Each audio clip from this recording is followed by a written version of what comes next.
Bem-vindos ao nosso terceiro episódio do IBIV Cast. No episódio anterior, a gente teve aqui o pastor Haroldo e, em breve, a gente vai ter a parte 2. A gente estava aqui antes com o Kevin Mendonça como apresentador, mas teremos um rodízio de apresentadores, então, provavelmente, nos próximos vão ter outros apresentadores também. Até mesmo pela mudança do Kevin, né? Ele está em outra cidade hoje com sua família, né? E hoje a gente está aqui com ninguém menos que Gabriela Mendes, nossa missionária dos Batistas Brasileiros via Junta de Missões. A Gabriela é graduada em Nutrição e Teologia, com ênfase em missões. Membro da Igreja Batista Cidade Quarto Centenário desde 93. Participou em projetos missionários de curto prazo no Brasil desde 2006 a 2010. Atuou na África, Moçambique e Burkina Faso. E na América Latina, esteve na Venezuela, Colômbia e Peru, certo? Isso mesmo. Em projetos de nutrição infantil, saúde geral, discipulado e ensino bíblico. E atualmente serve na gestão de projetos de saúde e desenvolvimento comunitário na Junta. E hoje a gente veio aqui conhecer um pouquinho mais sobre a Gabriela Mendes. E nada mais do que a gente começar com uma pergunta, né? Querer saber um pouquinho mais do pessoal, de quem é a Gabriela Mendes. Se você pudesse apresentar um pouco mais e falar um pouco mais de quem é essa pessoa, né? Tão querida por todos nós, né? Certo. Primeiro, obrigada pelo convite. Prazer estar com vocês. Que bom que deu certo. Fiquei muito feliz. Muito obrigada, Débora, pelo convite. O Bruninho, que está aqui no apoio. O Felipe. A Mônica, que está aqui hoje apresentando. É um prazer estar com vocês. E a cada uma das pessoas que está ouvindo, assistindo a gente por meio desse vídeo. E é difícil a gente falar de si mesmo, né? Enquanto você estava aí perguntando, eu estava dizendo o que eu posso falar. Porque você já falou algumas coisas na apresentação, mas, na verdade, são coisas que eu faço, né? Ser missionária é uma função, mas também se mistura com aquilo que eu sou, é claro. O que eu poderia dizer, eu creio que Gabriela Mendes é filha de Deus. Acho que é a principal função que eu posso exercer, e a mais nobre, a mais feliz, é um dia ter sido resgatada por Jesus e fazer parte da família de fé, ser filha dele, redimida, porque é a partir daí que todas as outras coisas vão derivar e vão acontecer, a partir dessa filiação em Jesus Cristo, a filiação a Deus. Assim, e antes disso, até, ou através disso, a gente tem o início de tudo isso, né? A gente tem a Gabriela Mendes. É filha de alguém? Sim, sim. É irmã de alguém? Sim. É tia de alguém? Sim. Tem vários amigos, tem uma família enorme, que é a própria igreja, né? Igreja Sim, Batista verdade. Cidade Quarto Centenário, e muitas pessoas todo mundo que tem a oportunidade de conhecê-la, te ama da mesma forma que pessoas que estão lá no convívio direto e pessoas que te admiram de longe também têm essa mesma impressão, né? Mas, antes de tudo, você tem uma vida pessoal também. Você teve uma história, uma trajetória de estudo, uma trajetória profissional também, antes de chegar na parte de missões. Sim, sim. E é um pouquinho disso que a gente queria conhecer hoje também, saber como é que foi essa tua trajetória antes disso, de parte de estudos, a parte profissional, se puder falar um pouquinho como é que foi essa parte anterior. Eu vou voltar um pouquinho mais no tempo, então, para a gente localizar um pouquinho mais na caminhada. Então, eu nasci num lar, eu digo teoricamente católico, porque, na verdade, meus pais, assim como acontece com muita gente, se diziam católicos, mas não praticavam de fato, né? Não frequentavam a igreja, mas, assim, era religião, ainda é, né? Religião majoritária no Brasil. Então, eu tive um pouquinho dessa vivência e a gente aprendeu ali algumas coisas. Então, tinha algum conhecimento bíblico na minha casa, mas a gente não conhecia Jesus como Salvador. E a pessoa que nos apresentou a mensagem do Evangelho foi meu tio. Então, por meio dele, eu, minha irmã, minha mãe, meu pai, começamos a ouvir sobre Jesus. Depois, eu e minha irmã começamos a frequentar a Escola Bíblica Dominical na Igreja Batista da Vila Antonieta, que é a nossa vizinha aqui. Aí, depois de um tempinho que viemos, então, para o Centenário. E aqui eu sou membro, como você falou no começo, aí, desde 1993. Então, eu cheguei em 92, já tinha me convertido um pouquinho antes disso. E aqui, sim, fui discipulada, participei da classe de batismo, né, pelo pastor Haroldo, fui batizada por ele. Nesse mesmo batistério que a gente tem até hoje, só mudou ali a figura ali de trás. O quadro mudou, mas o batistério é o mesmo. Então, tem essa caminhada aqui no Centenário, servindo aqui nessa igreja, desde 93. E também eu continuei, a partir do serviço aqui na igreja, fui tendo esse despertamento missionário. E uma das coisas que eu pensava, por exemplo, eu quero estudar algo com o qual eu possa servir no futuro. Não sabia direito ainda o que seria, mas um dos motivos de eu ter estudado nutrição foi pensando em servir, utilizar a profissão de alguma maneira, em poder servir pessoas, comunidades, ajudar a melhorar a qualidade de vida delas e, por meio disso, então, também compartilhar, claro, o Evangelho, que o que realmente transforma vidas é a mensagem do Evangelho. Mas a gente utiliza, claro, estratégias para servir as pessoas, para que elas sintam o amor de Deus também, por meio desse cuidado. Então, um dos motivos de ter ido... Primeiro, eu fiz o técnico em nutrição. O curso técnico foi uma primeira porta, uma primeira experiência. E também vou confessar aqui, o curso técnico teve o seguinte, olha as opções que tinha na época, né, na escola que eu estudava, era eletrônica, mecatrônica, mecânica e nutrição. Então, como exatas também nunca foi assim minha área, né? Sempre foi meu ponto fraco ali, apesar de eu ter uma mãe professora de matemática, eu fugia de exatas, né? Então, eu fui para a nutrição também por isso, e também com esse foco de um dia usar. Depois fui para a graduação, tive a oportunidade de trabalhar em um hospital, que é o Instituto do Câncer. Isso me trouxe experiências muito importantes que eu uso até hoje no campo missionário, me deu algumas dimensões de cuidado, de cuidados paliativos, de cuidar de pessoas, né, de enxergar uma fragilidade que a pessoa tem. E então isso me ajudou muito nessa caminhada. E depois então eu fui para a teologia, já quando comecei a participar de projetos missionários no Brasil, sempre ia, ou quase sempre, né, quase todas as férias eu estava ali em algum projeto. E até entender que é um chamado para a carreira, como a gente fala. Porque a gente tem muitas formas de servir, né? Muitas, muitas. E todos nós somos chamados por Deus para servi-lo onde Ele levar a gente. Então, eu tinha ali meu trabalho, nas férias, viajava para algum lugar, participava de projetos, até que eu entendi que, no meu caso, o meu chamado era para fazer isso de forma integral. E aí eu vim conversar com o pastor Haroldo, vim até com os papéis da missão preenchidos já, pastor, ó. É isso, é missões mesmo, estou indo, tá bom? O que o senhor acha? Ele, minha filha, acho ótimo, muito bom, mas você não acha interessante se preparar melhor no aspecto teológico? E eu pensava, não, 4 anos mais estudando, eu quero ir logo, porque a gente até falava isso mais cedo, né? Assim, aí, aqui em off, antes de começar, a gente tem uma pressa, mas Deus é o dono do tempo, Ele sabe guiar, Ele sabe fazer as coisas. E então ele me orientou, eu fui ali na faculdade teológica, conversei ali. Confesso que até não queria muito ir, mas na palavra do meu pastor eu vou ali conversar. E foi uma bênção ter estudado teologia também.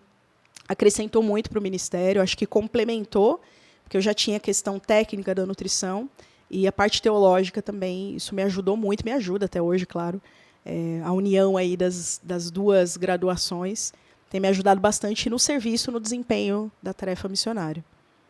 Eu soube também que nessa etapa de transição da saída sua do hospital e para essa tomada de decisão teve uma coisa que foi bem importante, porque você poderia ter ocupado um cargo de valor nesse hospital, você concorreu num processo que eu soube que você foi muito bem, porque eu tenho informantes, né? Olha. Fui me informar antes sobre você. E você teve essa oportunidade de quase chegar e de ter esse processo seletivo que você passou em todas as etapas e de ser muito querida naquele ambiente, mas, por fim, acabou não dando certo, que você conseguiu concluir depois o porquê. Até porque ali foi indicação, né? Por isso que você não passou na etapa final e depois você conseguiu ver esse propósito. Eu falo disso porque eu acho importante, porque às vezes as pessoas não entendem o que acontece numa frustração. Verdade. E você conseguiu ter sabedoria de compreender que, naquele momento, se você tivesse ocupado aquele cargo, você não teria tido toda essa trajetória. E Deus já tinha escrito esse plano para você, né? Sim, exatamente. E, assim, também não tem nada de errado. Pelo contrário, da gente trabalhar num hospital e crescer, e ter um cargo, e ter uma liderança, ou fazer um mestrado. Mas a gente precisa entender muito qual é a vontade de Deus para aquele momento da nossa vida, né? E, de fato, como você falou, se eu tivesse ficado no hospital, estaria servindo ali de alguma forma, mas estaria fora do propósito de Deus para mim naquele momento, de servi-lo em outras nações, de ir a outros povos. Então, depois eu fui entender exatamente, né? No momento, às vezes, a gente não vê, é quase como um quebra-cabeça, né? Que ali tem algumas peças que você está olhando, que estão se encaixando, mas outras você só vai ver a hora que estiver pronto, e aí você vai dizer, Deus já sabia. Ele já estava no controle, ele já estava moldando a minha vida, encaixando as peças. E algumas vezes a gente sabe, outras não, né? Tem muitas coisas que estão em aberto na nossa vida ainda e a gente talvez vai saber só na eternidade, mas sempre tendo a certeza que o controle é dele. Sim. Ele que governa a nossa vida. E até por essa certeza que você segue na fé, né? Porque Sim. Todas as suas ações, eu imagino que você não sabe como que é o dia de amanhã. Exatamente, sim. E até agora que inicia a parte de missões, como que foi esse primeiro chamado? Como que foi iniciar nessa etapa? Como que você iniciou de fato nessa primeira missão? Como é que foi essa tua primeira experiência, né, com missões? Então, o primeiro chamado foi com 10 anos de idade. Então, na época, eu digo eu e minha família, né? Meu pai, minha mãe e minha irmã, nós estávamos numa missão aqui do Centenário, que hoje é uma igreja, a Igreja Batista de Vila Nova York, que agora acho que até mudou o nome, a Igreja Batista Multiplicar, mas fica ali na Vila Nova York. E então essa igreja começou, inclusive, na garagem da nossa casa, era um bairro que não tinha igreja ainda, e o pastor Haroldo, a liderança aqui da igreja, entendeu que era um local estratégico para começar um trabalho ali, levar o evangelho para aquele local. E começou ali na garagem de casa, então a gente estava ali apoiando, e um dia, nessa missão, nós recebemos um missionário que trabalhava, na época, com os índios Terena. Então, ele contou ali o testemunho, ele compartilhou várias histórias, bênçãos, desafios, dificuldades. E eu, ouvindo aquilo, pensava, olha, que mundo é esse, que é tão interessante, eu quero viver essas coisas também. Mas, assim, claro, uma cabeça de criança, você não tinha um alcance muito do que era ainda. E aí, ao final, então, da palavra dele, ele cantou uma canção, que é uma música que chama Deus Tem um Plano. E aí, num trecho da canção, diz: a minha vida eu entrego a Deus, pois o seu filho entregou por mim. Não importa onde for, sobre terra ou mar, onde Deus mandar, irei. E depois ele fez um apelo: olha, quem deseja servir a Deus de forma integral, ir para onde Ele mandar, estar à disposição. E aí, assim, até hoje eu falo, eu não sei como que eu saí da cadeira que eu estava e fui lá na frente. Eu só me vi quase num flash, assim. No momento eu estava ali sentada, no momento seguinte eu estava ali do lado. Exatamente, quase isso. Ele me levou ali do lado do missionário, muito emocionada. Mas, claro, entendendo um pouco desse chamado, eu tenho certeza que Deus me chamou naquele dia, que eu senti, disse sim. Mas muitas coisas aconteceram, até porque, claro, né, com 10 anos de idade, você não vai botar a mochila nas costas e sair viajando. Mas, então, o pastor sempre foi me orientando muito nesse sentido. E a gente sempre teve o privilégio aqui no Centenário, nessa missão também, de receber muitos missionários. Então, isso foi alimentando. Cada vez eu escutava mais alguma história. E eu já quis ir para muitos lugares do mundo por causa disso, apesar de não ter um chamado específico para nenhum país, mas cada um que via eu pensava, acho que é China, hein? Não, agora eu acho que é esse. Esse outro país, não, agora é Índia, agora é tal país, ou tal lugar do Brasil. E eu lembro que eu era daquelas, assim, queria tirar foto depois com o missionário e tal. E isso foi alimentando essa questão do chamado, e Deus foi confirmando em vários momentos diferentes. Depois eu fui para a faculdade, e aí eu comecei a trabalhar, e comecei a ter outras oportunidades profissionais. E, como eu falei, não que isso seja um problema, isso não está errado de forma alguma, mas é entender a vontade específica de Deus, né, para cada um de nós. E, no meu caso, era outra direção. Sim, eu iria usar a nutrição, mas de uma outra maneira. E aí o meu primeiro projeto missionário que eu participei foi já, 13 anos depois do chamado. Então, é um tempo de amadurecimento, de aprendizado, de serviço aqui na igreja, mas sempre eu tive muito apoio. Sempre que eu dizia assim, não, um dia eu quero viajar em missões. Tanto os irmãos quanto o pastor sempre me diziam, não, é isso mesmo, minha filha. Vamos continuar orando, o momento vai chegar. E esse primeiro projeto foi em Belém do Pará. Um projeto chamado Tenda da Esperança, foi lá em 2006. E foi a primeira vez que eu olhei e falei, olha, dá certo esse negócio de servir a Deus com a nutrição. Dá para fazer. Tem pessoas que precisam de um atendimento e a gente pode, de alguma maneira, aliviar o sofrimento das pessoas por meio dos cuidados em saúde. Claro que educação, esporte, tudo é importante, né? Mas eu vou falar da saúde, que é mais minha área.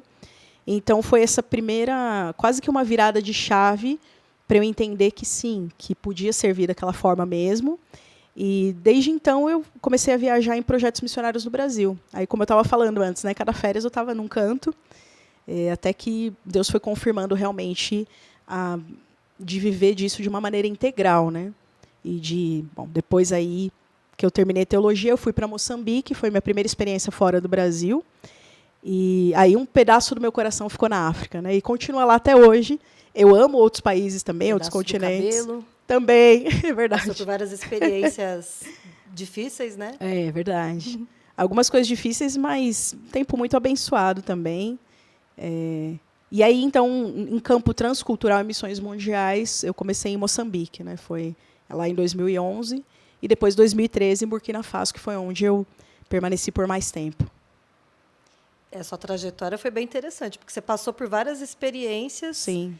Em lugares diferentes, logo em primeira missões, né? Você não começou com uma missão simples, assim, com missões mais simples, né? Você já foi direto para o desafio. E passou também por muitas situações que seria até interessante falar, questão de saúde, questão de exposição que você teve com situações, até com a brincadeira aqui do cabelo, né? Coisas que acontecem que pessoas, quando estão aqui, imagina às vezes que missões é pegar a mochilinha e sair para ir lá para a guerra com um facão, com alguma coisa assim, e não é bem assim, né? É por isso que também são duas perguntas, a parte da estrutura que tem no local e a parte das dificuldades que tem quando você vai para missões, né? Então, se pudesse detalhar um pouco de como que essas duas partes que tem um contraste, né? A parte do suporte e a parte dos desafios, que também não é fácil, mas também não é largado, né? Sim, com certeza. Não, acho muito legal a gente falar disso, porque os missionários, eu falo por experiência própria, a gente não está solto no mundo, né?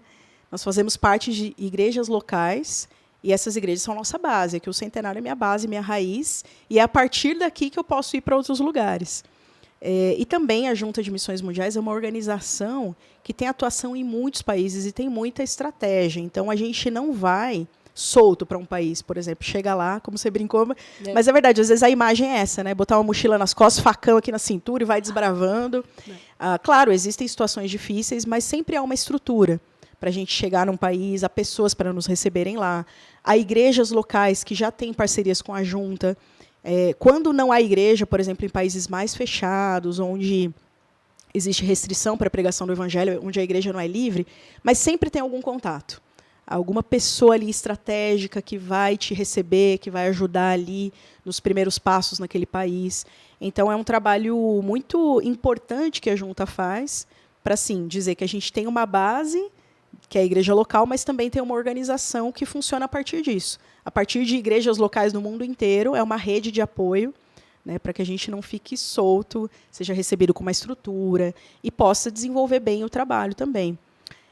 Então, e a parte, como você comentou, das dificuldades, né, eu posso falar um pouquinho mais de África, porque foi onde eu permaneci por mais tempo. Especificamente Burkina Faso é um país que não tem muita estrutura, de fato, né, um país subdesenvolvido, está entre os 10 mais pobres do mundo. Então, algumas coisas são difíceis em relação à estrutura mesmo, assim, a questão de energia elétrica, de água. Você tem isso na capital, de uma maneira precária, mas tem. Já nas aldeias, isso não chega, ou está chegando aos pouquinhos, até que tem melhorado. E a questão da saúde também é um desafio grande. É um país onde tem várias doenças endêmicas, uma delas é a malária. Né? Então, você pegou quantas vezes malária? Peguei umas 10. Depois eu não contei mais, eu contei até 10. Mas, assim, é interessante, né? Porque malária, a primeira vez que eu peguei malária ainda foi em Moçambique, que foi a minha primeira experiência em África. E eu lembro que até minha mãe assim, ficou muito desesperada. Aí depois as outras, ela dizia, tá com malária, legal, vai se recuperar, daqui a pouco você está bem. Aí como é que você fazia? Você pegava a injeção, você mesmo já sim, eu fazia o próprio teste. Isso já em Burkina Faso, um pouquinho depois. Tá. Aí eu já... não vou lá no posto, não. Deixa eu furar o dedo aqui em casa mesmo. Tinha uns testezinhos caseiros, né? Saber se é virose, não. Saber se é malária. Exatamente. Porque é uma coisa que, claro, infelizmente, não é que deveria ser melhor, né? Mas faz parte da vida, da rotina. E eu brinco, né? Mas é verdade. O melhor lugar para você ter malária é na África. Porque, assim, você vai na esquina, você compra o remédio. Entendeu? Você vai na outra esquina, você compra o testezinho lá para você fazer, para saber se você tem ou não a doença. Estão preparados, né? Exato, porque como existe muitos casos lá, então é diferente, né, de você ter uma malária no Brasil, acho que é pior, porque aí você não tem muito para onde correr, poucos lugares têm tratamento. Mas então lá eu tive algumas, 2 delas foram bem fortes, me derrubaram mesmo. As outras foram mais suaves, quase uns sintomas assim, talvez de uma gripe forte, né, febre, dor no corpo. Aí, depois de 3 dias, já está bem de novo. Mas saúde sempre é um desafio. Sempre era um desafio para a gente em Burkina. Quase sempre que alguém me falava, quer que eu ore pelo quê? Por saúde. Sempre era o meu primeiro pedido, porque é desafiador em termos de saúde, pela falta de estrutura, pelo clima, faz muito calor. Então, o primeiro ano lá eu sofri um pouquinho, depois eu acostumei. O corpo da gente, né, é tão maravilhoso como Deus faz, que a gente vai se adaptando. É pura graça de Deus também, porque tem coisas que a gente olha humanamente assim e fala, não, mas 50 graus, não vou aguentar, mas você aguenta. Depois Deus vai te dando... Teve temperaturas assim? Eu peguei 52 graus, foi o máximo que eu vivi, assim. Não que eu queira viver de novo, mas assim... E não tinha Deus deu graça para aquele tempo. Né? Não é lugar precário, então... exatamente. Então, mas, ao mesmo tempo, Burkina Faso é um país de um povo muito amado, muito querido, muito gentil. Pessoas, assim, que recebem você com braços abertos. É um país de maioria muçulmana.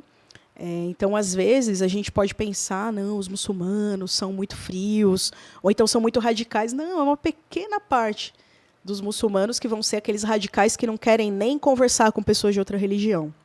A maioria deles são pessoas legais que vão te receber, vão te acolher, vão escutar o que você fala, vão querer te ajudar como estrangeiro. Eles têm muito isso, de honrar o estrangeiro. Então, assim, tem o lado difícil da própria estrutura do país, a questão de saúde, que realmente exige fisicamente. Assim, é um país que exige bastante.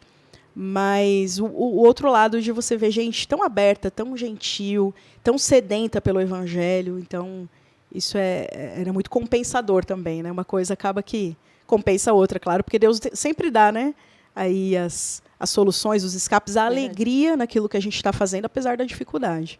É uma coisa que no Brasil, com a língua em comum, em português, é difícil chegar numa pessoa e pregar o evangelho e falar de Deus. É muito difícil. Aí você está num lugar que as pessoas estão mais predispostas a ouvir e a língua não é tão fácil, né? Você tem que se adaptar. Sim, exatamente. Nessa parte da língua também, se você puder falar um pouquinho, porque você chega num lugar totalmente diferente e você pregar o evangelho em outra língua. Exato.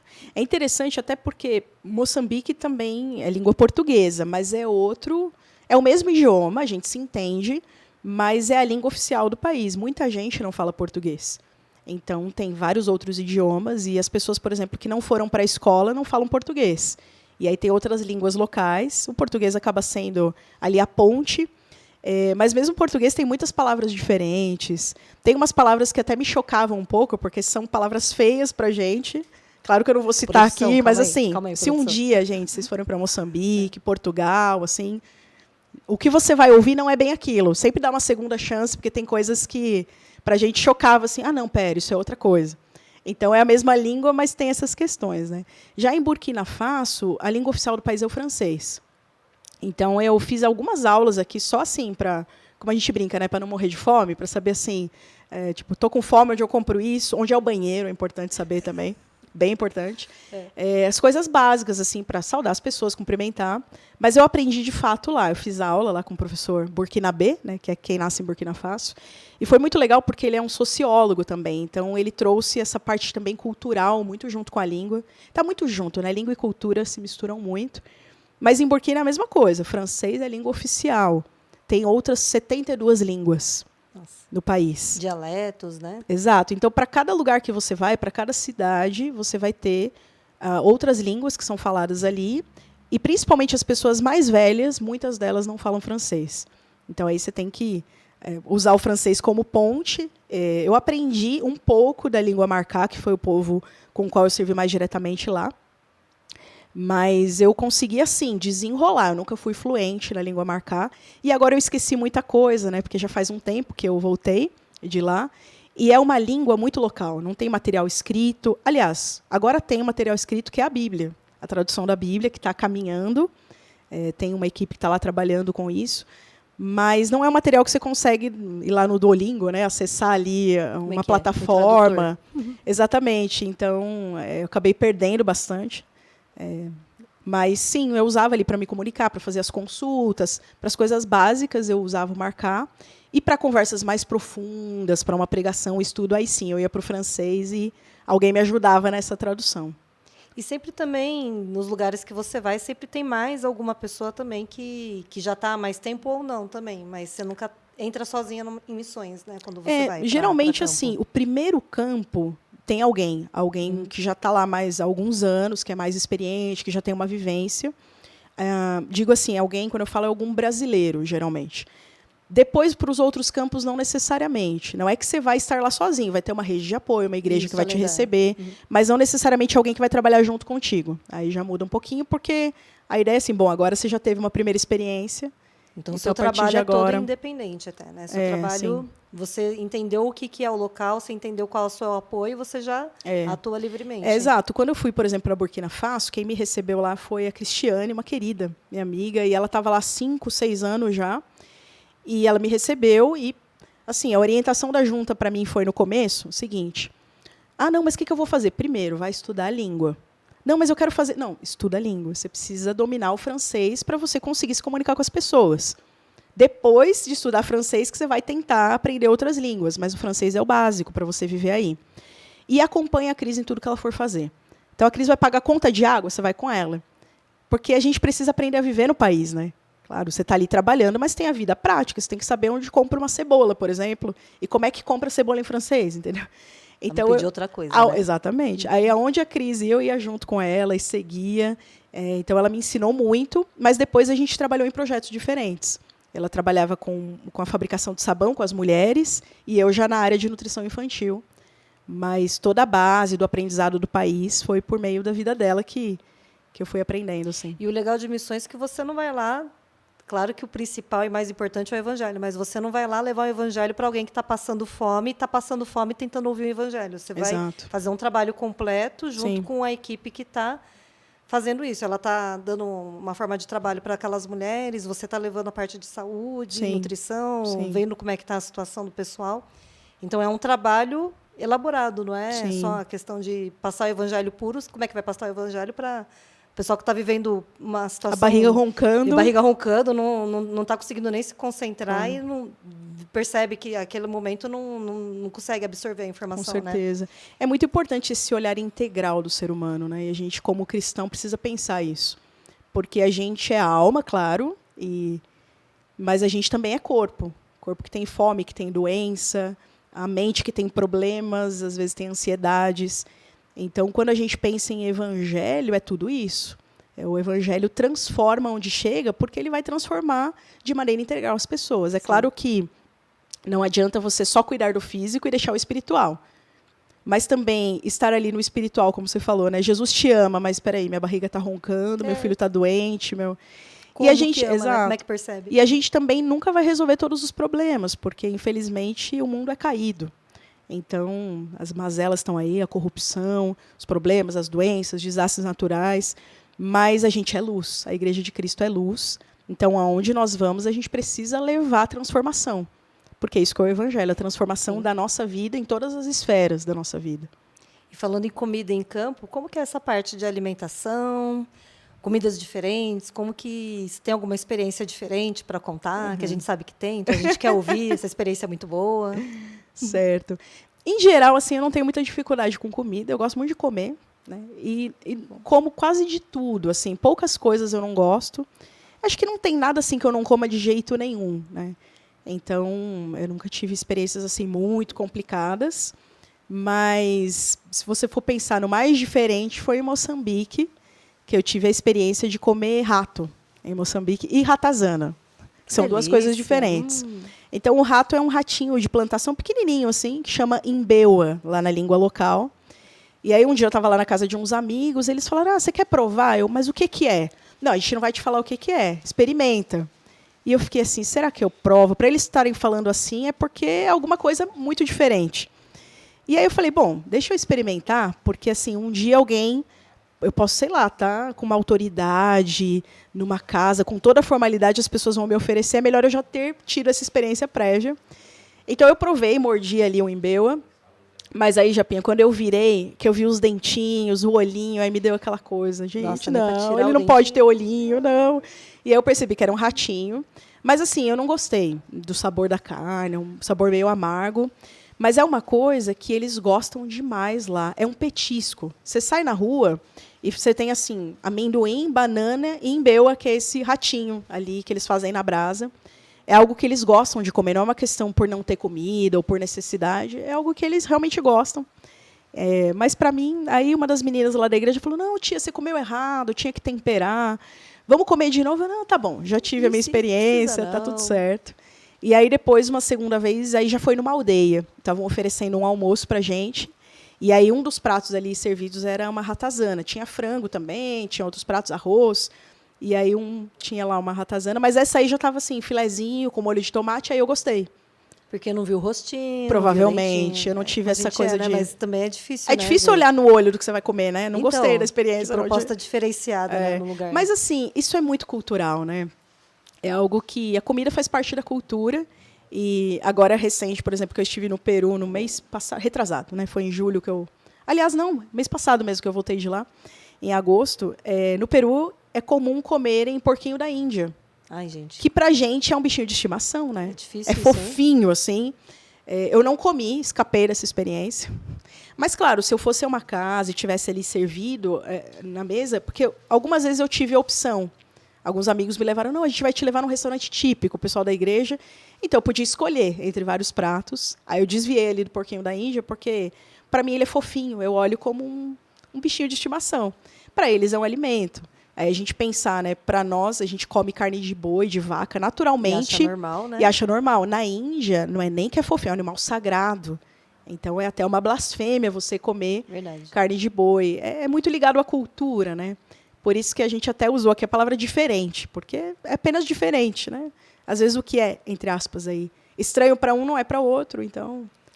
Mas foi isso, assim. Depois, em Burkina Faso... Eu não tive nenhuma experiência de nada muito diferente, assim. Coisas que às vezes não tem aqui, tipo folha de baobá, lá eles comem muito, fruto, porque é uma árvore muito típica.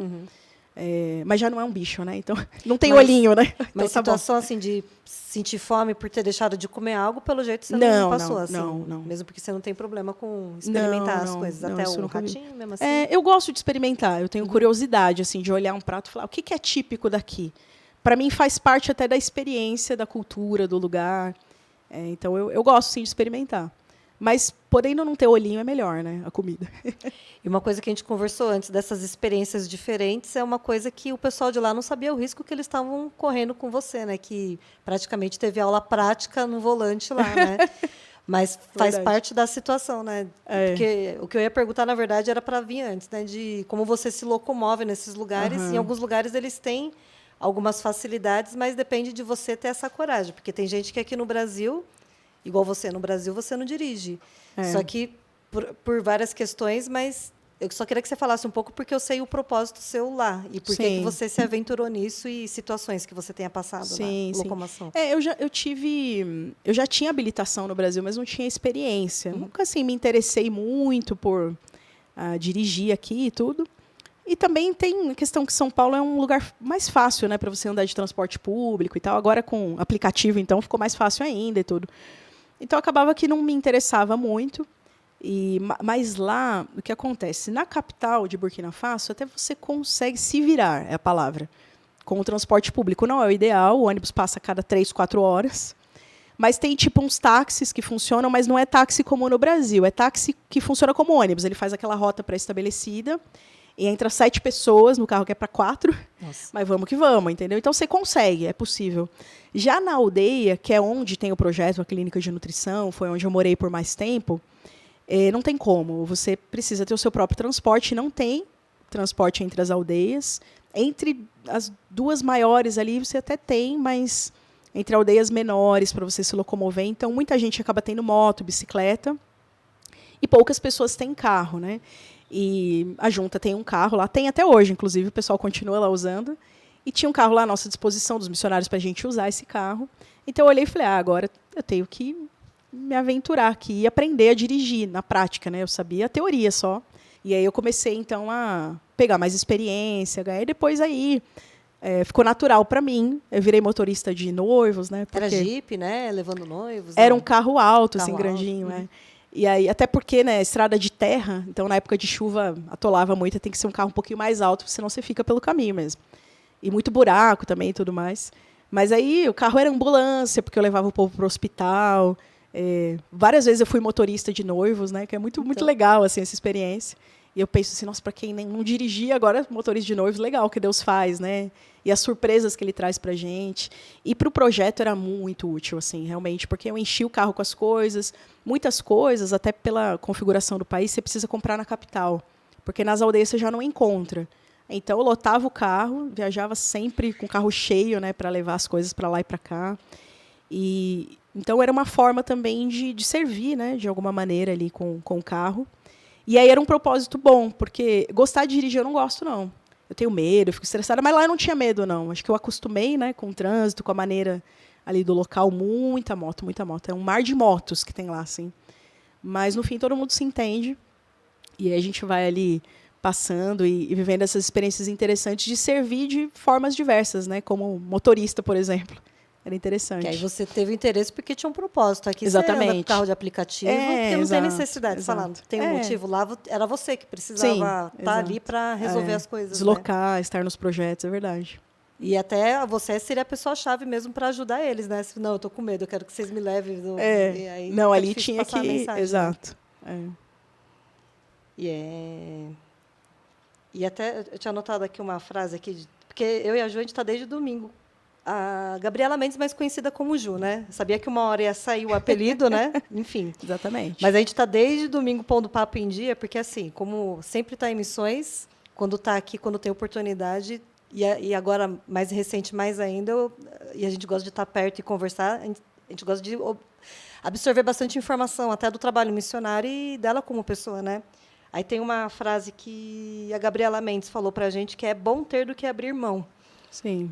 Que aí a gente volta naquele começo lá, porque assim, todo esse trabalho que você tem, que você vai, se aventura, às vezes tem gente que tem aquela impressão, nossa, parece que está indo para fora porque não tem nenhum propósito aqui, parece que não tem nenhuma ambição aqui. E pelo menos a gente vê pelo contrário, a gente cristão, a gente vê pelo contrário, que, na verdade, você tem sim um propósito, você tem uma família, você tem uma rede de apoio aqui, você tem muitas pessoas que você ama.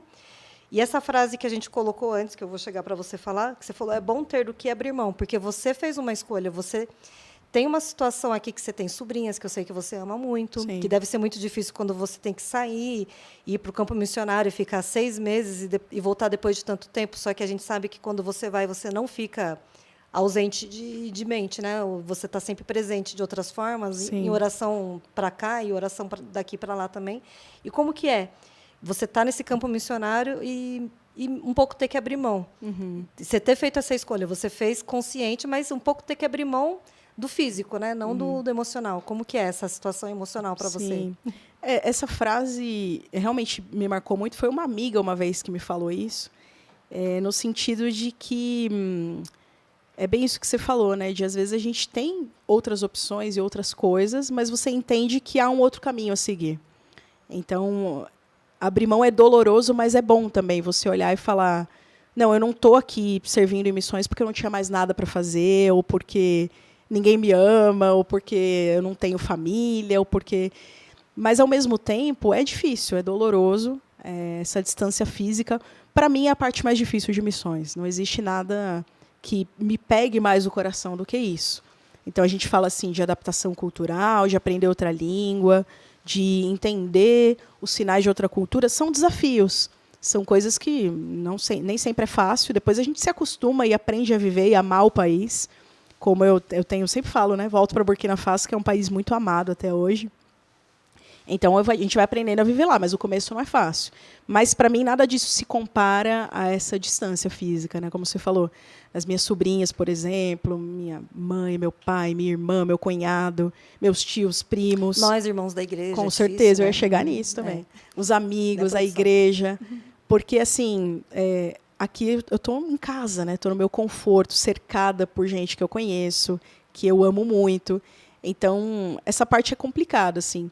Mas, ao mesmo tempo, eu ganho muitas coisas também, né? E ganho outros amigos, outras pessoas, outras famílias, que, claro, nunca vão substituir a minha igreja, a minha família, mas são maneiras de Deus cuidar também, né? De mim, da minha vida, de me mostrar, não, você não está caminhando sozinho. Tem o povo lá do Brasil que está contigo, orando por você, sua família, seus amigos, sua igreja, mas aqui também eu te dou novas pessoas, famílias, outras pessoas que também eu sinto saudade depois. Eu tenho saudade de amigos em Burkina Faso, das pessoas que eu conheci agora na Colômbia, no Peru. Então, esse lado é muito rico, né? Eu acho que a gente ganha muito também. Mas é um desafio. É só a graça de Deus, Mônica. Não tem assim outra... eu acho que não há nada que a gente possa fazer que a gente vá se preparar para dizer assim, não, eu sou muito forte e eu sou desapegada. Não, eu não sou. Eu sou super apegada, gente. Eu sofro mesmo. Mas, assim, é um sofrimento no sentido físico da distância geográfica, mas, ao mesmo tempo, é uma certeza de que eu não estou largando, eu estou indo com essas pessoas. Para onde eu vou, eu levo vocês comigo, levo minha família, levo essa rede de apoio, ganho outras pessoas lá também, como eu falei, outras experiências, e a graça de Deus se multiplica e ela realmente vem na medida certa, né? A Bíblia fala da multiforme graça de Deus, que ela se manifesta de formas diferentes para cada situação. E é isso que eu experimento. Então, tem momentos difíceis, de saudade, que o coração aperta mais, que você quer estar ali pertinho, isso tudo existe. Eu sou bem apegada mesmo e não tenho nenhum problema em dizer isso. Eu gosto de estar no Brasil, de estar aqui, de estar com a família, mas eu também entendo que, por enquanto, há um propósito de servir em outros países, em outros lugares. É para isso que Deus tem me chamado. Não sei se vai ser assim para sempre, até onde vai, até quando.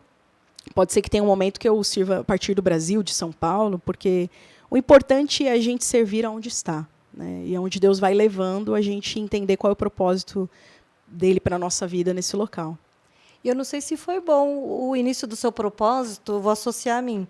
Porque o meu início aqui na igreja, Cidade Quarto Centenário, foi através exatamente da sua o primeiro trabalho que foi feito aqui na igreja, falando, Gabriela Mendes está indo para o primeiro trabalho missionário, e teve toda aquela informação sobre como que seria. Então, através da sua vida, que acaba levando essa parte de missões e do que é o evangelho mesmo. Porque na hora que a gente entende que a pessoa está doando a sua vida, deixando a sua vida pessoal, que você ama, deu para ver que era uma pessoa extremamente amada, ainda não é, não deixou de ser, mas que tem uma família que todo mundo ama, e você está dedicando a sua vida e está dando a sua vida inteiramente. Você, sim, está dando inteiramente, porque a gente aqui não está abrindo mão do nosso, a gente está fazendo o nosso evangelho ainda segurando os nossos desejos particulares, né? E você está abrindo totalmente mão do seu desejo mais íntimo e particular para servir a Deus, realmente, né?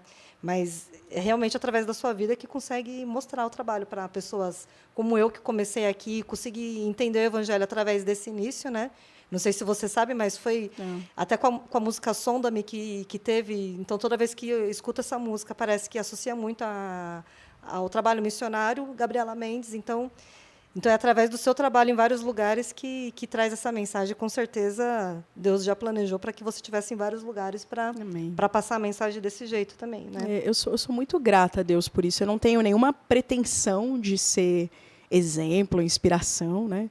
Mas eu acho que quando a gente serve e a gente fica feliz de ouvir, por exemplo, o que você falou, e de ver que Deus tem usado de alguma forma, assim, para inspirar, para tocar. Porque a gente, quando vive em igreja, em comunidade, a gente serve a Deus, mas a gente serve uns aos outros. Uhum. Então, a gente inspira uns aos outros, às vezes até sem saber. A gente olha para as pessoas, se espelha, se inspira nelas. Então, eu só peço a Deus graça para que eu possa continuar sendo fiel, né? E para que essa questão de inspirar seja uma consequência. Não é meu objetivo, né? Eu quero servir e enfim... e andar direitinho nos caminhos do Senhor. Tem uma frase, vou citar uma outra amiga aqui, que fala assim: Senhor, que eu não atrapalhe ninguém de chegar até o Senhor. Então, assim, que eu não estrague o que o Senhor está fazendo. Então, muitas vezes, essa é a minha oração. Senhor, porque eu não quero atrapalhar, né? Eu quero, sim, ser realmente canal para que mais pessoas se acheguem a Ele. No âmbito de missões, para que mais gente entenda que a gente é chamado em qualquer lugar. A geografia é uma questão particular, né? No meu caso, Deus tem me chamado para estar em outros povos, para servir em outros lugares. Eu entendo isso claramente hoje, mas o importante é a gente estar à disposição para servir a partir de onde a gente está. Viver uma vida de discípulo de Jesus, né? Seguir os passos dele. E aí, naturalmente, as pessoas vão olhar para a nossa vida e vão ver Jesus em nós. E isso é muito difícil, em qualquer lugar do mundo. Assim, é muito difícil. Mas, pela graça de Deus, a gente vai caminhando, errando aqui, acertando ali, caindo, levantando e tentando sempre seguir a Jesus, porque aí, naturalmente, a gente vai ser modelo para os outros. Não porque a gente é bom, é legal, ou porque, enfim, somos melhores do que qualquer pessoa, mas porque a graça de Deus se manifesta em nós. Né? E já começa pelo fato deles verem que a pessoa saiu do seu país, saiu da sua zona de conforto para ir lá, dedicar suas horinhas, a sua vida, seus dias lá para aquele grupo lá. Então, já começa com uma abertura especial, né? Eles já conseguem entender pela sua logística, né? Como é que alguém sai de tão longe para vir até aqui para me trazer o evangelho, né? Uma coisa que é bem marcante é essa questão, né, de você estar num país diferente, eu acho que te dá algumas aberturas que às vezes no seu próprio país você não vai ter. A gente até falava disso antes, né? Como é difícil a gente compartilhar Jesus ali no trabalho, no dia a dia. Verdade. Não é fácil, porque quando a gente prega o evangelho, a gente está numa guerra, né, espiritual contra as trevas, isso é um fato. Mas isso em qualquer lugar do mundo. Mas é verdade que, por exemplo, isso desperta curiosidade. Então, muita gente em Burkina Faso, outros lugares também, não, mas por que você veio para cá? O que te fez deixar lá o seu país e vir para cá, e trabalhar aqui, servir em nutrição? E aí eu sempre tinha a oportunidade, a partir daí, de apontar para o amor de Deus. Não é por mim. Não fui eu que... Claro, é uma escolha, claro, ir para Burkina Faso, junto com a Junta de Missões, a gente escolheu esse país, mas, ao mesmo tempo, é o amor de Deus que move. Não é uma coisa que, naturalmente, eu acordei, opa, vou lá para Burkina Faso para servir lá num país precário e tudo. Mas, realmente, o amor que Deus coloca no coração. E, óbvio, quando eu falo aqui precário, é no sentido de estrutura, né? Porque, como eu já falei, falo de novo. País muito querido. Gente, visitem Burkina Faso. Todo mundo vai gostar, assim, pelo povo que tem lá, pelas pessoas. Então, de fato, eles são abertos, mas tem esse ponto. Eles olham assim, mas por que você deixou o Brasil? E trazem essa honra para você. Não, já que você veio de tão longe, deixa eu ouvir o que você tem para falar. Então, são algumas oportunidades que Deus abre, assim, pelo fato de ser estrangeiro. Isso é fato. Algumas coisas são mais difíceis, às vezes língua, comida, mas o olhar das pessoas para você, em geral, claro, tem países e países. As experiências que eu tive foram muito boas. Em geral, é de muita gratidão misturada com curiosidade. Tipo assim, obrigada por você estar aqui, mas por que você está aqui? Né? O que te trouxe para esse lugar? Sendo que você está lá no Brasil. E aí a gente, então, tem essa oportunidade de apontar para o amor de Deus, porque é por Ele que as coisas acontecem. Tá lembrando da minha fonte de informações, que é a sua irmã? Opa! Aí uma frase que ela me escreveu, que eu vou te ler aqui, que ela falou: o que eu admiro nela é o senso de propósito que ela tem, o jeito engraçado dela no dia a dia e também sua característica pacificadora. Só para dar uma emocionada no final, você sabe? Porque você vê a admiração, né, que a sua família tem no geral. Não tem como não ter, né? A gente que não é de sangue tem essa admiração também. Mas aí você vê a sua mãe, quando está naquele momento missionário, saindo lágrimas, né? A gente vê que é difícil para todo mundo que está aqui, e, ao mesmo tempo, é uma coisa totalmente admirável. Para suas sobrinhas, inclusive, que é difícil quando você deixa, para elas deve ser alguma coisa de exemplo que vai servir para elas na trajetória delas também. Sim. Tipo, vai compor a história delas e essa história vai alimentar o coração delas para o que elas seguirem de propósito também. É verdade. E, assim, eu sou muito abençoada, muito pela família que eu tenho. Porque, assim, a gente tem a questão do apoio, né, em várias esferas possíveis, assim. Mas minha família sempre me apoiou muito, sempre me deu todo o respaldo. E eu sei que não é fácil também para eles, assim como não é para mim estar longe. E a gente perder esse convívio diário. E aí, quando a gente fala das crianças, né, das minhas sobrinhas, quando eu fui para Moçambique, por exemplo, eram meus primos, que eram pequenos, e a gente vivia muito isso. Com adulto, você, claro, sente falta, mas você consegue fazer hoje em dia uma chamada de vídeo, ameniza, não é a mesma coisa, lógico, de você sair, estar junto, tomar um café, mas ajuda muito. Mas criança não, né? Criança fica 30 segundos e ela já quer brincar, quer fazer outra coisa. Mesmo porque eu soube que você gostava de ficar brincando junto, então ela sente falta da amiguinha, né? Sim, exatamente. Não, eu brinco com as minhas sobrinhas que parecem 3 crianças juntas, assim. Eu soube disso, dessa Te brinca bastante, é verdade. Então, não é fácil, assim, mas, ao mesmo tempo, eu tenho esse apoio muito forte, deles entenderem, não, Deus chamou você para isso, a gente está com você, a gente vai te apoiar. Eles são minha cobertura de oração mesmo, de eu saber que eu tenho um lugar no mundo, né, que é minha família, eu estar ali com eles. E minha igreja também, assim, é muita graça de Deus, porque eu não sou merecedora de nada disso, desse carinho todo que eu recebo, todo esse apoio. Mas eu sinto que são formas de Deus cuidar, né, a manifestação da graça, do cuidado de Deus, por meio aí da minha família, da minha igreja, dos amigos. E isso é muito especial. E isso ajuda muito no propósito, porque a gente saber, tem pessoas orando por mim, tem pessoas que estão me olhando, por mais como eu falei, eu não tenho assim, não, eu vou fazer isso e aquilo para se inspirar em mim, não. Mas eu sei que tem pessoas que olham e falam assim, olha, essa carreira missionária. Um dia, assim como quando eu era criança, olhava para missionários e dizia, olha, eu também quero ser uma missionária um dia, eu quero seguir os passos dessa pessoa. Então, isso traz um senso de propósito, de responsabilidade também, de tremor diante de Deus, né? De saber que tem gente se inspirando na gente. É bom, é uma bênção, mas pedir muita graça aí para continuar nessa caminhada, mas é uma bênção, né? A gente ter a família, ter o apoio, ter as pessoas. Acho que isso nos ajuda muito, principalmente nos momentos mais duros, difíceis. Mônica, é impressionante. Eu sempre tive sinais muito claros de Deus assim por meio da vida de pessoas.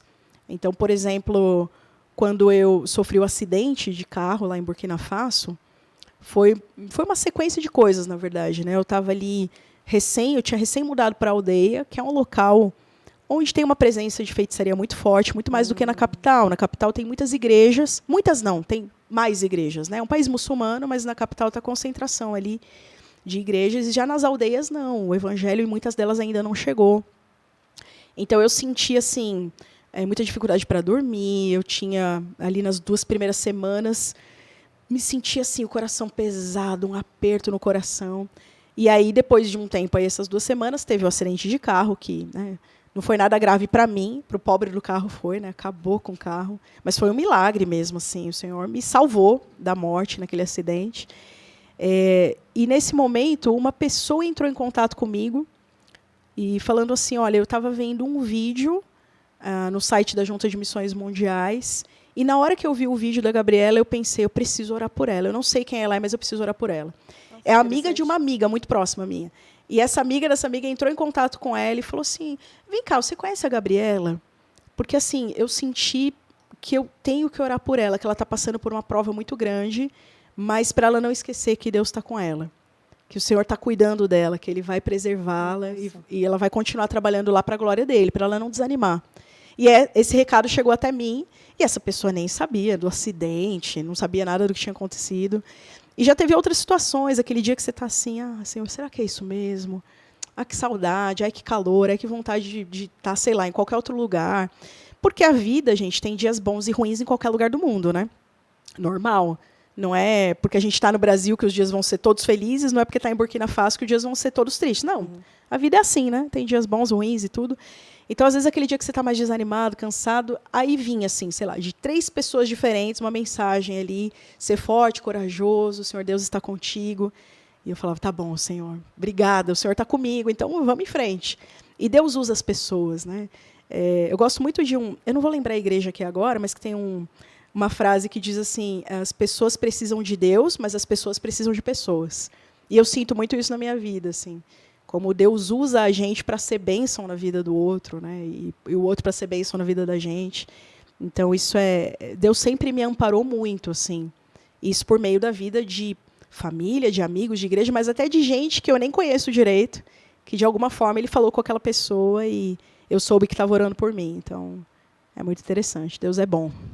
Aí dá até medo de falar assim: Deus, mostra o sinal aí, mostra claramente. Pode deixar que eu mostro. Então que fique claro que você peça direito aí nas orações. Sim, verdade, né? Verdade. Mas é interessante, até que a gente falando de criança e meio que finalizando essa experiência aí de missões, né? Não sei se tem mais alguma coisa que a gente deixou de falar, que você, além da última frase que a gente ainda vai finalizar, mas assim, que você gostaria de falar sobre o teu trabalho, sobre a parte de missões. Tem mais alguma coisa que você queira acrescentar também? Acho que é interessante a gente falar um pouquinho essa questão da gestão de projetos, que é uma nova função, vamos dizer assim, uma nova maneira, né, de servir, que eu tenho desempenhado, acho que desde 2020. Então, por meio desse trabalho que eu tive também a oportunidade de estar em algum desses países, né, como a gente falou da Venezuela, Colômbia e Peru, por períodos mais curtos, para conhecer e apoiar projetos de saúde. Então, hoje a gente tem, na Junta, são 15 projetos que são específicos da área de saúde, tem muitos outros de outras áreas. E aí, uma das minhas funções é colaborar na gestão desses projetos. Que legal. Então, é uma coisa diferente também, porque em Burkina Faso eu estava mais na ponta, vamos dizer assim, atendendo ali no dia a dia, numa clínica de nutrição. E agora é um pouquinho diferente, é um outro desafio. É uma coisa que, em vários momentos, é bem administrativo, né? Uma coisa que eu não pensava em fazer, não tinha muita experiência, mas Deus vai dando graça, a gente vai aprendendo também, estudando, né? Tem que estudar também, correr atrás. Então, além do campo, que você está indo agora para campo, essa parte Sim. de gestão você também está fazendo em paralelo. Isso. pra Esse tempo no ajudar. Brasil, sim, eu continuei servindo nessa área, nessa parte mais de gestão. E aí, hoje, né, com a internet, a gente tem essa bênção de poder alcançar vários lugares do mundo. Nunca substitui, né? Nada como estar no lugar. Então, foi muito bom essa oportunidade que eu tive de estar em Venezuela, Colômbia, Peru. O presencial é sempre melhor. Mas a internet ajuda muito, né? Com todos esses projetos, a gente trabalhou bastante tempo via internet, com treinamento, com a gestão mesmo ali do dia a dia, de entender o que a gente pode fazer mais. A partir do modelo, por exemplo, da Venezuela, a gente tem a ideia de aplicar a questão da farinha enriquecida em Guiné-Bissau. Então, muitas vezes, assim, dá certo num lugar, a gente pode ajudar outro. Isso tudo é a internet que tem conectado, ajudado. Mas, sim, são essas... Que é uma área que, às vezes, a gente... Eu, pelo menos, né, eu não tinha dimensão do que tem por trás do funcionamento de uma missão. Essa parte que, às vezes, é, gente, administrativa mesmo, de você sentar e ficar ali o dia em reuniões e fazer planilha de Excel, que eu não fazia ideia de como fazer. Você não queria Excel, mas não aí... queria, porque eu fujo de exata, já falei, né? Mas entra essa parte também, a gestão financeira. Mas é uma parte importante, né? Me fez entender muito o trabalho de base de missões, que eu não tinha essa ideia. Eu era a pessoa que estava ali num campo específico. Exatamente, essa palavra, operacional. Então, me trouxe uma dimensão interessante, é uma outra forma de servir, que, na verdade, eu vou continuar, como é uma coisa...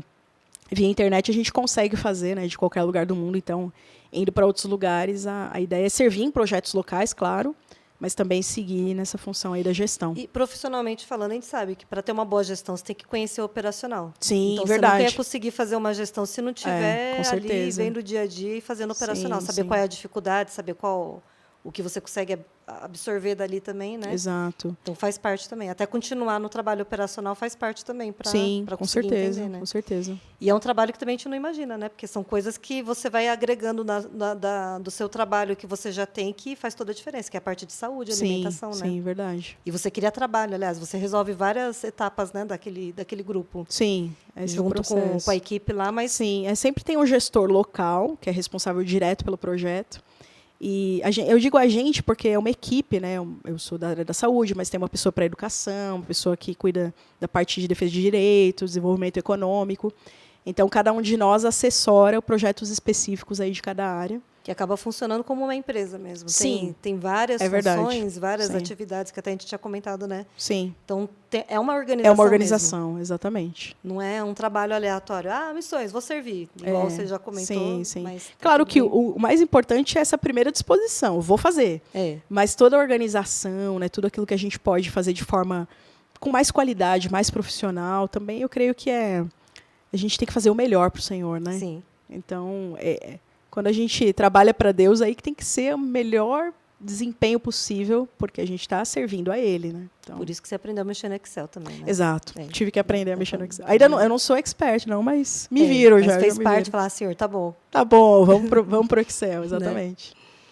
Mas é isso, assim, de mais, assim, de Gabriela Mendes no pessoal, no profissional, tem mais alguma coisa que acha que a gente poderia ter falado, que você gostaria de falar mais, assim?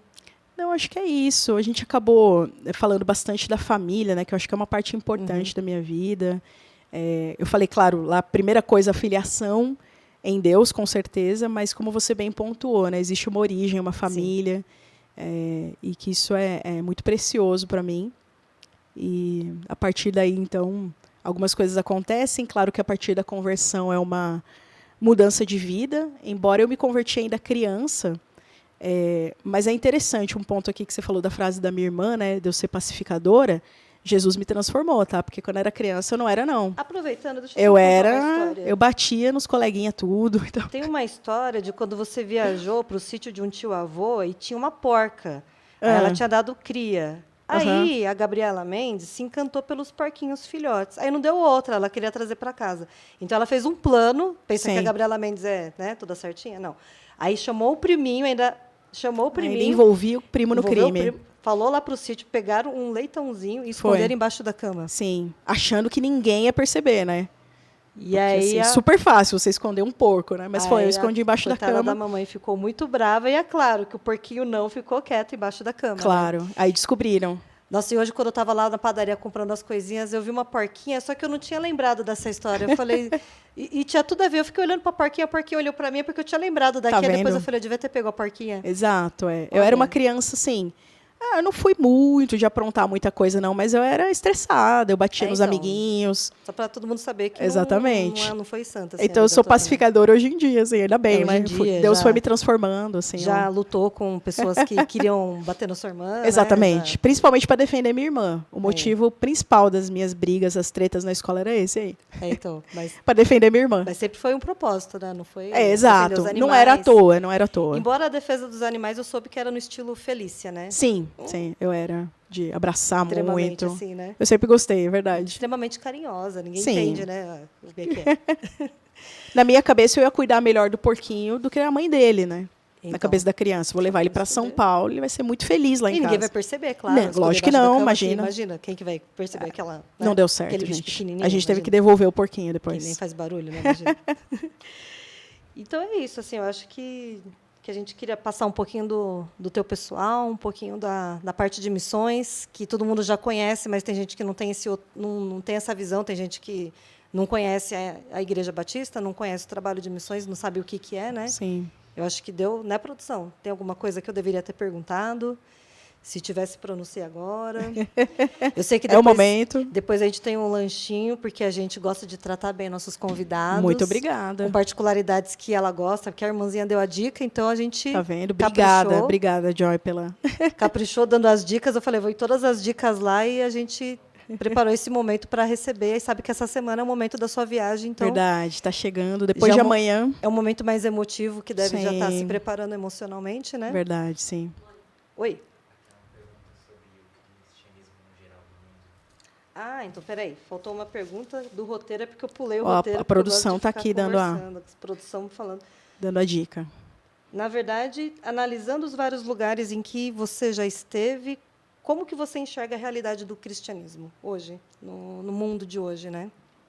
Essa seria a pergunta. Certo.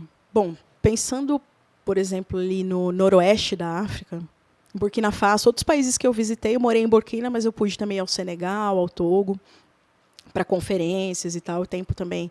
Uma vez eu fui ao Senegal de férias, inclusive, um país muito bonito, gente. Tem praias bem bonitas. Um parêntese aqui, super parêntese, né? Às vezes a gente tem uma ideia de África como só dificuldade, só miséria, e tem lugares lindíssimos para visitar lá, para conhecer. Então, se tiver oportunidade, conheça a África, é bem legal. Mas, enfim, voltando. Esses países são de maioria muçulmana. O Togo tem até uma porcentagem cristã considerável. Mas se a gente pensar nessa região norte, noroeste da África, o cristianismo tem caminhado de uma forma lenta, mas o islamismo cresce muito mais nesses lugares. E uma das questões, eu acho que o islamismo ele traz uma questão de comunidade que para esses povos é muito importante. Então, existem tradições, a família, por exemplo, sempre foi muçulmana, e a pessoa vai continuar sendo e dizendo que é muçulmana. É muito difícil romper com isso. Então, por isso, é um dos motivos, eu acho, que cresce bastante. Já quando a gente pensa em América Latina, por exemplo, são países cristãos, né? Tanto a Venezuela, quanto Colômbia, Peru, países que têm, assim como o Brasil, a gente tem uma herança cristã, mas acaba que muitas vezes entrou no costume. Também acaba sendo uma tradição, muitas vezes, né? Eu não estou falando de nenhum país em específico, mas de uma visão geral. É isso que eu percebi. Então, às vezes, assim, estão ali na igreja por costume, ou porque a minha avó sempre foi crente, então eu também vou seguir aqui esse passo. E acaba que, muitas vezes, tem ali igrejas até cheias, assim como tem no Brasil também, né? Quando a gente fala de América Latina, a gente também é latino, estamos aí também nisso. Mas, muitas vezes, sem profundidade, sem compromisso, não querendo generalizar, mas foram algumas situações que eu percebi, assim. Mas é claro que, quando a gente pensa no cristianismo, né, é uma religião organizada, mas a mensagem é Jesus Cristo. Então, essa mensagem não volta vazia. Quando a gente prega a verdade, sempre tem frutos, sempre tem resultados. Nem sempre vai ser fácil, vão ter barreiras, mas algo que eu acho que a gente precisa pensar muito, de uma forma geral, tanto no Brasil, quanto na América Latina, ou mesmo em outros lugares onde o evangelho não chegou tanto ainda, é a gente pregar o evangelho da verdade. Né? Não pregar a prosperidade ou a vida fácil, Ou então, venha como você está e continue como você está. Ah, não, Deus te ama do jeito que você é. Verdade, ama mesmo, mas, né, a gente precisa também mudar, caminhar, melhorar, buscar a santificação. Então, muitas vezes o que eu percebo é um cristianismo que acaba sendo muito superficial em muitas esferas, sendo que, na verdade, o evangelho tem que estar em todas as esferas da nossa vida, né? É uma transformação completa em Jesus Cristo, como a gente falou, né, até antes, com erros, acertos, quedas, vitórias, mas sempre buscando melhorar a santificação. Então, é uma questão que a gente pregue, né, para onde for o verdadeiro evangelho, seja um país que é de maioria muçulmana, ou um local budista, por exemplo, que eu não tive a oportunidade de conhecer, locais onde o comunismo impera, que é muito difícil também que o evangelho entre ali. Porque aí não é tanto, não é nem só política, né? Exato. Ou não é nem só religião, É política junto, exato. Né? Mas que seja o evangelho verdadeiro, porque ele vai transformar. Os frutos talvez a gente vai ver só na eternidade, mas o evangelho verdadeiro é o que transforma. Mas eu vejo dessa forma, é um progresso que acontece, não é tão rápido. Quando a gente pensa, por exemplo, em Burkina Faso, que é, né, onde eu tenho aí mais experiência, já vou falar de novo de Burkina Faso, a gente vê que tem progredido. Nesse período que eu fiquei lá, várias aldeias foram alcançadas pela primeira vez com o evangelho. Teve um local que eu tive a oportunidade de ir, e quando a gente perguntou para a pessoa, para um senhor, né, o senhor já ouviu falar de Jesus? E ele, não, de qual aldeia que ele vem?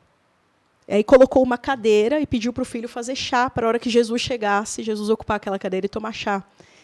Então, assim, ao mesmo tempo, eu achei tão lindo aquilo dele ter uma cadeira para tomar chá com Jesus, sabe? É bonito, eu achei bonito. Mas também revela um lado de que ele nunca tinha ouvido falar daquela mensagem. Com esse tanto de tecnologia que a gente tem, com todo o avanço, existem muitos povos no mundo que não fazem ideia da mensagem de salvação. Nossa. Mas está acontecendo, está chegando.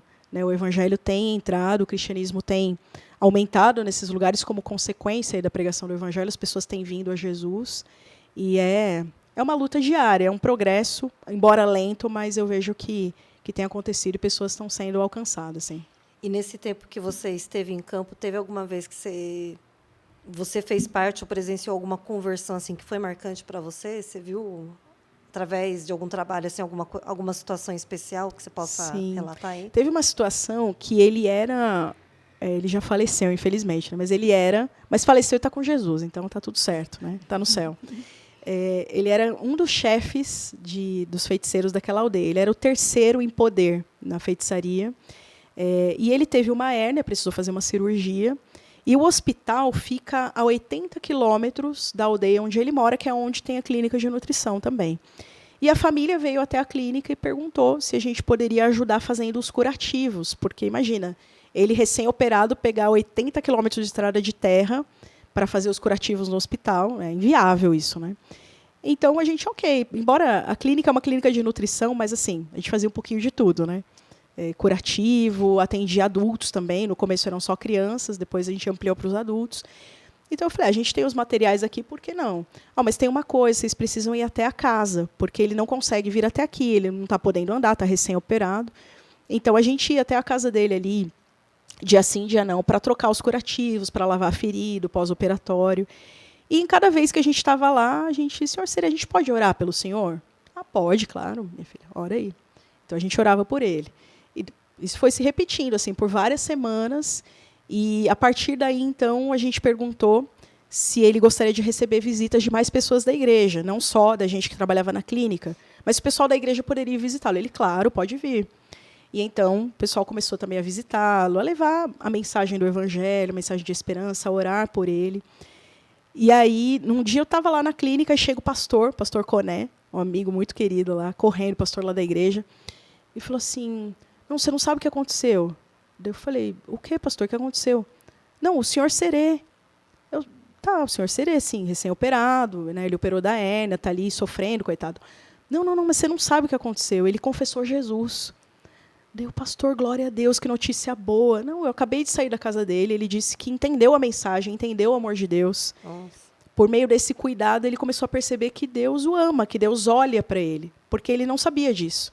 Ele achava que, na relação, né, com a feitiçaria, é muito isso. Você precisa agradar a divindade para talvez, se a divindade, esse ser superior, tiver de bom humor, ele vai te abençoar. Uma relação de Deus como pai, como alguém que te ama, ele não tinha, ele não entendia isso. E então, por meio desse cuidado, do contato do pessoal da igreja, do carinho, ele foi compreendendo. E aí a gente começou a glorificar o Senhor. Ele falou, mas não, mas você não sabe, tem mais. Eu falei, o quê? Ele chamou o filho dele, pediu para o filho dele mais velho pegar todos os objetos dele de feitiçaria e para queimar. Aí o filho dele disse assim, não, pai, eu não posso fazer isso. Eu tenho medo, isso vai trazer uma maldição sobre a gente. Como é que vai ser isso? Ele falou, olha, se vira. Queima, quebra, enterra, dá para o pastor faz o que ele quiser, mas eu não quero mais esses objetos aqui, porque eu não vou mais servir aos ídolos. A partir de agora eu vou servir ao Senhor. E assim que ele se recuperou e pôde andar, ele começou a frequentar a igreja, depois ele teve um outro problema de saúde pulmonar e acabou falecendo, mas foi uma conversão assim, muito marcante e uma mudança de vida, né, muito específica, assim, muito pontual, porque imagina, a pessoa uma vida inteira praticando ali feitiçaria, com muitas raízes naquela religião, responsável ali como o terceiro chefe dos feiticeiros, era uma pessoa muito respeitada na aldeia, inclusive por isso. De repente, não, eu abro mão, não quero mais nada disso, porque agora eu sou de Jesus. Então, foi bem marcante, e muita gente teve coragem depois de confessar Jesus, depois que o senhor Serê confessou Jesus. Porque tinha gente ali que ficava assim, não, eu até vou, eu gosto, eu escuto a mensagem, mas assim, não, mas se eu confessar Jesus, tenho meu pai, tenho minha mãe, eu tenho meu marido, minha esposa, que não vão gostar ou que vão me desprezar. Porque, assim, não existe uma proibição de pregar o evangelho formal em Burkina Faso. Não tem uma lei que diga assim, olha, é proibido pregar, como outros países têm. Lá não. O Estado é laico, cada um, em teoria, é livre para seguir a religião que quiser. Mas, na prática, é muito difícil essa mudança, que a gente sabe que não é só de religião, né? Claro, é uma mudança de vida, de mente, uma transformação. Mas a pessoa deixar, por exemplo, a feitiçaria ou o islamismo, ela vai sofrer muita perseguição. Não é que vem um cara do governo e prende a pessoa, mas dentro da própria família. Do grupo, né? Tem gente que perde herança, tem pessoas que perdem a parte que tinham ali na casa, tem gente que é expulso de casa quando é mais jovem. Então, é um preço muito alto a ser pago. O senhor Serê pagou um preço muito alto. Muita gente olhou para ele com muito desprezo. Ele perdeu o prestígio que ele tinha na aldeia. Mas ele está com Jesus, né? Então, isso que é o mais importante. E são pessoas assim que me inspiram muito, sabe? Porque há um preço a ser pago, né? A salvação é de graça, amém. Jesus morreu por nós, ele pagou o preço, mas a nossa vida e a nossa caminhada com Deus tem um preço a ser pago. Da gente se santificar, da gente buscar a Deus, da gente abrir mão das nossas vontades, muitas vezes, e fazer a vontade dele. Então, é uma guerra, né? A gente está sempre lutando, mas para a gente participar daquilo que ele tem feito, alguns sacrifícios vão ser necessários. Claro que nada comparado ao que ele fez por nós na cruz. Mas na nossa vida diária existem preços a ser pagos. E há lugares do mundo onde esse preço é muito mais alto. É um preço, às vezes, da sua vida mesmo, da sua relação familiar, da sua herança ali, dos bens que você poderia vir a ter, você vai perder, porque você confessa Jesus como Salvador. Mas é inspirador também. E é inspirador porque deve ser um mais simples e natural e pura decisão dele, porque você está vendo que ele está abrindo mão naturalmente. Sim, não está indo não por é fácil. impulso de uma mensagem, olha, você está passando necessidade, né? E aquelas mensagens apelativas, né? Exato. Ali você vê ele lá abrindo mão. Ou então assim, né? não, você vai ter Jesus, sua vida vai ser maravilhosa, vai resolver todos os seus problemas, que é aquilo que a gente falou que não é o evangelho, né? Mas, exato, foi uma decisão bem marcante assim pra gente. De muita alegria, né? Foi uma festa assim na igreja, a primeira vez que ele foi depois já de recuperado. E esse deve ter sido um dos, né? Deve ter vários outros exemplos de conversões que você já tenha tem outras pessoas assim que passaram, né, ali pela clínica, pela igreja e sim, confessaram Jesus. Tem alguns casos também de pessoas que a gente nem fica sabendo, sabe? Por toda a questão da herança muçulmana, da questão da tradição da feitiçaria. Então, pessoas que, sim, aceitaram a Jesus no seu coração, mas que ainda precisam de mais tempo para romper com essas amarras da família, para confessar Jesus publicamente, mas já estão salvas por ele, com certeza. E vai ter um tempo aí em que isso virá à luz e elas vão ser exemplos para outras pessoas também. Eu esqueci de mais alguma coisa, produção? Porque eu me empolgo, aí eu converso com a Gabriela. E aí eu, quando então? vê, Eu até perguntei antes, eu falei, gente, quanto tempo? Porque eu vou porque a falando. gente tá o quê? Há 3 sou dias falante. conversando. Aí se deixar, eu converso mais. Aí a gente pode ficar horas e horas. Tem mais alguma coisa importante? Agora, então, vamos para o finalzinho. Que eu estava até caminhando para o final, eu já fugindo do roteiro, né? Eu esqueci que tinha algumas coisas que a gente já tinha organizado aqui para saber mais da Gabriela e aí, por fim, eu acabei já dispersando um pouquinho, né? Mais informações. E, por fim, o que o grupo aqui queria propor para que você deixasse uma mensagem, se você gostaria de deixar um recado para a próxima geração, com alguma mensagem para ficar guardada aqui agora que a gente tem a oportunidade de gravar um vídeo e deixar essa mensagem por longa data, né? Sim. Uma das coisas muito interessantes assim de a gente gravar e registrar é isso, né? Porque a gente está aqui hoje, desse dia 19 de setembro, mas a gente não sabe, né? Quando que as pessoas vão assistir, quando vão ver. Então é muito legal a gente poder deixar esse recado. E acho que a minha principal mensagem, primeiro, é agradecer pela oportunidade, por falar aí com vocês. E também, eu acho que o principal da nossa vida é a gente buscar a vontade de Deus. Claro que tem algumas coisas que são muito claras e que são gerais, que Deus deseja de cada um de nós, como a nossa santificação, que a gente caminhe com Ele, mas também buscar a direção do Senhor para as decisões práticas da nossa vida e ter o Senhor como nosso melhor amigo, né? Não ter reservas para falar com Ele, não pensar assim, não, mas se eu falar isso com Deus, mas esse sentimento não é tão bom, mas eu estou bravo hoje, ou eu estou estressado. Não fale com o Senhor. Não, mas eu estou em pecado, então é melhor que eu não fale com Deus. Não, o que eu diria é assim, mantenha sempre a comunicação aberta, tenha Deus como seu melhor amigo, porque certamente Ele vai direcionar a sua vida, né, a minha vida também, e vai nos guiar pelos caminhos que Ele mesmo deseja, e mais do que isso, vai nos dar graça para caminhar por esses caminhos que Ele está nos propondo. É estarmos abertos para a condução de Deus e entender que o nosso privilégio maior na vida é sermos filhos dEle e compartilharmos essa oportunidade com outras pessoas, é trazer mais gente para se achegar à casa do Pai, à mesa do Pai. E a gente faz isso vivendo a nossa vida, né? Sendo discípulo, compartilhando no dia a dia, não é fácil, mas eu acho que a chave de tudo está no relacionamento com Deus. Buscar a vontade dEle, mas a gente só conhece a vontade de alguém que a gente conhece profundamente. Então, buscar, prosseguir em conhecer o Senhor, conversar com Ele, ter amizade, ter um relacionamento, de fato, de falar sobre tudo. E aí, Deus, então, vai nos dando aí as direções e a graça para caminhar e obedecer. Acho que é isso. Que Deus abençoe vocês. E muito obrigada. E é isso. Agora, aqui em nome do grupo aqui, né, temos a Débora, o Bruno, e tem todo o grupo aqui de suporte aqui por detrás, que uma hora a gente tem que mostrar. Agradecer. Verdade, mostrar os bastidores aqui, muito interessante. Vou te confessar que eu não queria ser apresentadora, mas aí me atentaram e falaram que era para entrevistar você, então aí eu fui forçada pela emoção, totalmente forçada pela emoção. Agradeço o privilégio de ser entrevistada por você. Muito obrigada. Agradecer pela sua participação, mesmo numa semana corrida, né?